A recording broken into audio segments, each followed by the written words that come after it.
So guys, pumunta ako sa unit para maglinis kasi check out na ng client ko.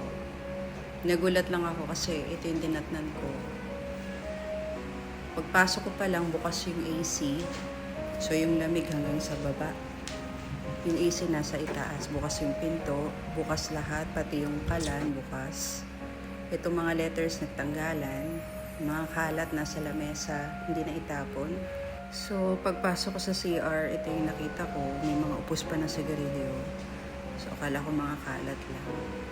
So, guys, sa video na to, ipapakita ko sa inyo kung paano ba namin piniprepare yung aming transient at kung paano namin pinaghahandaan yung pagdating nyo.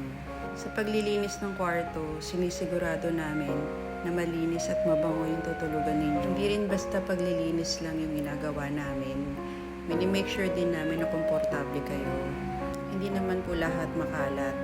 May mga guest po talaga ako na sobrang responsable, tatapon ng basura, halos akala mo nga hindi nagalaw yung kwarto. Pero may mga ilan-ilan pa rin hindi sumusunod sa patakaran.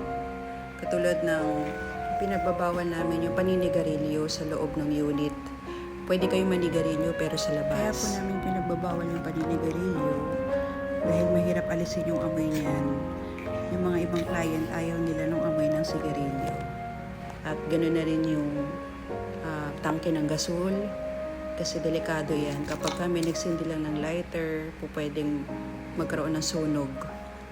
So sa mga gusto po rent sa aming transient, be responsible po.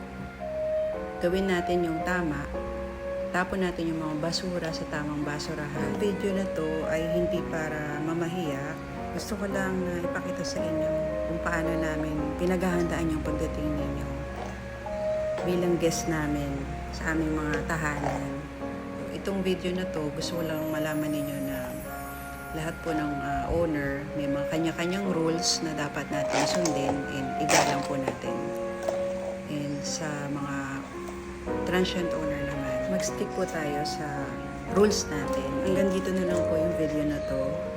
Muli, maraming salamat po sa inyong lahat. And God bless po.